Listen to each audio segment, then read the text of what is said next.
Well, hello and welcome to another edition of the Straight Up program with myself, Grantley. And my guest on today's program is a multi award winning musician, and he is a Londoner. Yeah, something about Londoners that we love on the program. He's a pioneer of Christian rap music in the UK for over 15 years. I'm not going to get into a long introduction today because we'll be here forever. He's won so many awards. But let's welcome my guest today, the one and only Triple O. How are you, sir? Yo, I am good. I'm good. I'm good. How are you? I'm very well, thank you. I'm blessed of God. It's good to have you on the program today. Thank Um, you. so you've been around for 15 years doing some marvelous work. From day one, I've admired the all of the differences that you bring to the table. I love the way you pen your lyrics and exploit them and perform. And yeah, just for want of a better word, I just love what you do. Um, Tell us how Thanks. you got started, Triple, because back in the day, right, when I first heard about you, there were a bunch of people that were sort of like trying to build a circuit back in the day. You had people like, I don't know, L Dubsy, Faith Child. How did you get started? I would say that it was off the back of a chance meeting I had with a guy called El Dubsy. He was making gospel grime at the time and really pioneering that space. So I bumped into him at an event called FOL, Festival of Life, which was the coming together of all the redeemed churches in Europe. And he happened to be performing. We bumped into each other, had a discussion, we met, and then we just started to build relationships. He then introduced me to a plethora of artists that were making Christian music in the UK at the time, and things just started to go from there and grow from there and build and expand and move forward. And it was off that chance meeting that I was able to introduce myself to a world I didn't even know existed. And the thing is about that world is that it's just continued to grow and grow and grow. The people that you started out with, some of them are still around, some of them have kind of gone all quiet on us. But I'm glad to say that you're still with us. You've done a number of singles, you've done a number of EPs, you've done a number of albums. Your last album that you've done is your third studio recording. Um, and 16 tracks, beautifully penned, and just wonderfully crafted. I know it. You follow a theme, right? So um, I happen to know that the album that's out now is following on from a theme that you kind of did with the EP that came before that. Tell us more about that. Give us the insight. Yeah, so in February 2020, we released a project called Cry Like a Man, and that EP centered around dealing with depression, mental health, and vulnerability within amongst men and what biblical manhood looks like, and then tying that all together with the things that I was wrestling with and everything that I was dealing with. And it was off the back of that EP, I said, okay, let's carry on the narrative into another EP. But then I decided to build on it and build on it, and ideas kept on coming out. And then out of that was birthed the album Everything Left Unsaid, which was expounding on those themes, but allowing them to be fleshed out even more so. And that gave birth to the album, which came out September 2022. Yeah. So coming up for the anniversary as we speak. Yeah. And the exciting thing about all of this is that you've decided to go from a recorded album, your third studio recorded album, to a live album. Only a few, less than a handful of artists in the UK have done that. What made you want to do that for yourself? So from the Christian rap space, as it were, there have only ever been two other artists have done a live album recording, and that was Dwayne Triumph and Esso. And for me, it's on my bucket list. It's one of the things I've always wanted to do a Yeah. live album recording, something that is usually preserved for artists within the Yeah. praise and worship space, and to now allow that to be done in this arena to the capacity that we're looking to do it is it's an exciting challenge for me, and one that I'm definitely looking forward to. Is it expensive to do? I've often wondered because I remember back in the day, right? The live recorded thing is usually covered by the genre of praise and worship outfits like, I don't know, Clive Brown Shekinah Singers, Brian Martin, Mark Beswick, Power Praise back in the day. Um, and that was some years ago. Is this something that is coming out of your own pocket? Is it expensive? I remember back in the day, a big truck would pull up and it'd be loads of wires going into the venue. And yeah, is it expensive to do? To say the least, it is. To say the least, it is, and It's like a thankfully, mortgage. I you could say that. You could say that. But it's something that we've committed to, something that I'm super excited about doing. It's an undertaking which is very daunting, but at the same time, by God's grace, will be very rewarding. And for me, it's just one of those things where I'm thinking about the culture, I'm thinking about the people, and just presenting them with my artistry in a very different way. And when I think of that, it makes the investment very much worth it. I really do hope that it is going to be an investment that will be rewarding financially back to you because I'm very aware of what independent artists such as yourself have to go through. Is there any wonder that we know stacks and stacks of artists, Triple, that have put out an EP or a single never to be heard again? From them in terms of a follow up, but hopefully that will change in time Hmm. as the development of what we're doing in the UK comes to the fore. But you're very creative. You are extremely creative, and I know that you're not just going to put on this live event and hope that people come out, buy tickets and come out, and then afterwards next year they buy the album. Leading up to the event, what are you doing to make sure that this event is going to be well received? Yeah, so at the moment we're currently on a pre-concert promo tour, where we're going to be going in and around venues, organizations, churches, train stations. We're doing some busking. We've just done we've got a whole tour put together that's going to allow for us to really promote the show and let people know Yeah. about the event that we're doing. I love the idea of you guys doing busking, and you've chosen a number of train stations. Tell us the dates and when should we be jumping on the underground train to get to you? Yeah, so on the 19th of August, we're going to be at Seven Sisters Station, Dalston, Stratford. We're choosing stations in and around the area where the concert's going to be. So that's the 19th of August. So we're planning another date in September as well to do the same thing at some other different stations. So I would just say stay close to the social media, stay close to my Instagram, and you'll see all the info. We've actually posted the dates on my Instagram. So if you go head over to Yeah. my Instagram at Triple O Music, you'll see the information there. Yeah, so if you haven't followed him already, then get on the case. Triple O Music, Instagram, Facebook. You know the score. All right, so on the day, what can we expect? I know you've probably got some surprises up your sleeve, but what can you Mm, unveil mm. to us right now?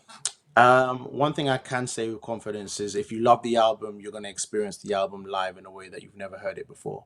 Yeah, Thankfully, we've got everyone who's on the album is going to be there, so that's going to be incredible. And then we've got some incredible special guests. Like I'm looking at who's going to be jumping out on the night, and I'm like, wow, I can't believe we managed to secure this. And I'm just excited to be like, wow, okay. And oh a dear. part of me wants to tell people because I'm like, Yeah. once they know, they're gonna want to buy their tickets even more so.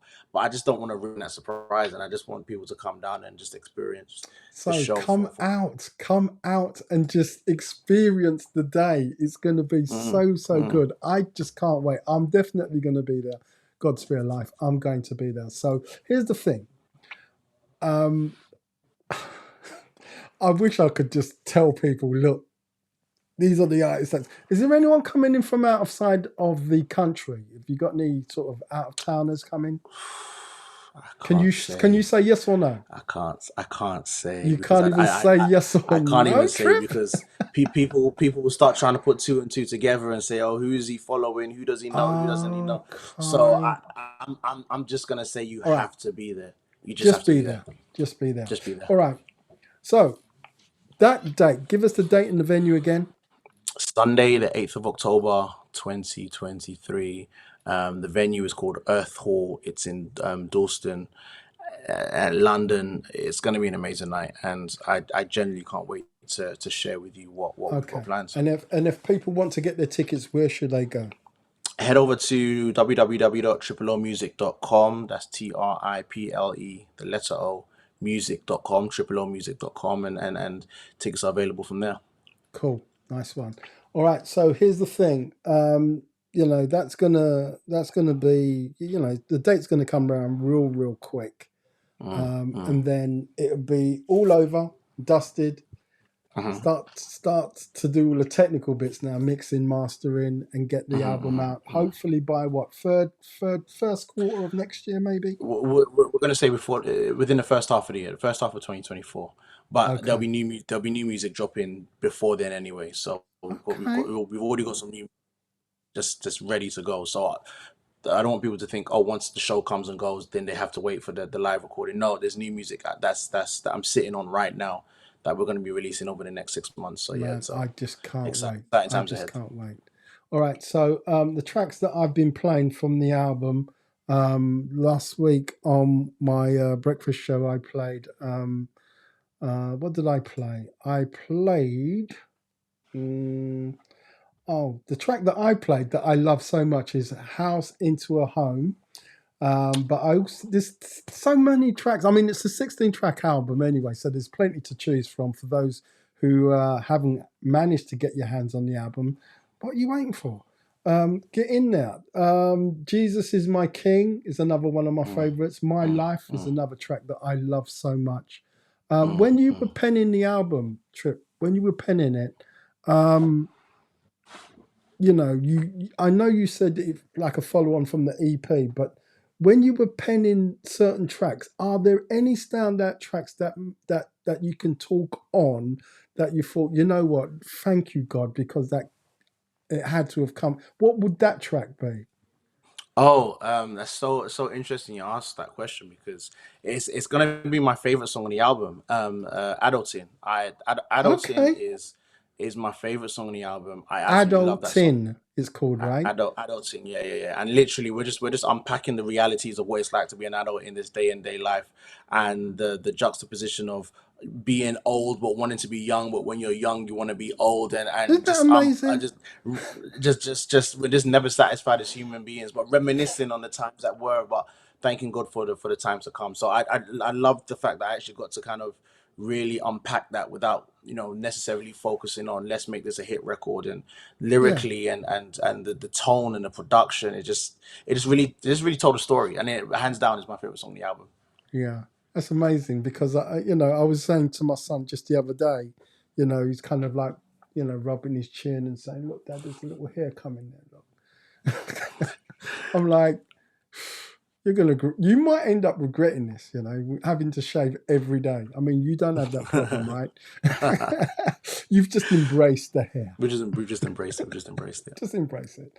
Yeah. So, like I said, you've been around for 15 years doing this, loads of singles and EPs, and your third studio album's out now, and you're about to get into live recording of that third studio album. And you've already told us where you're going with some more singles coming out before the year's out. Is there anything else that you're looking forward to? Because I know you've got events. There's something in the back of my mind says there's an event with is it New Year? Well, Von Morgan and New Yi are going to be opening up for me at my show, so Right, they'll be there as well. So that's going to be a showstopper, isn't it? yeah, those guys are incredible. They are. Yeah, they're incredible. They're incredible. And I think to mention the fact that we've got Vonnie Morgan and New Yi opening on the night. We've got a guy called JL Polione, who's an incredible new MC opening Yeah, up on an incredible artist by the name of Laura Ehio also. So we like just the support acts on the night just people that I'm a fan of, and have decided to come and bless us with their Oh, gifting. my It's goodness. going to be a true I musical just bonanza. cannot wait. I cannot wait. I really cannot wait. I'm just like anticipation of what's going to happen on the night. It's going to be marvelous. My phone will be out, and I shall be taking the odd clip for for my socials. So yeah, I just feel like, you've achieved so much over the years, in terms of accolades, right? You've been nominated and you have won many awards. Recently, picking up from quite a well known radio station, gave you Best Album for the album that you've just brought out. But what was it like winning the MOBO?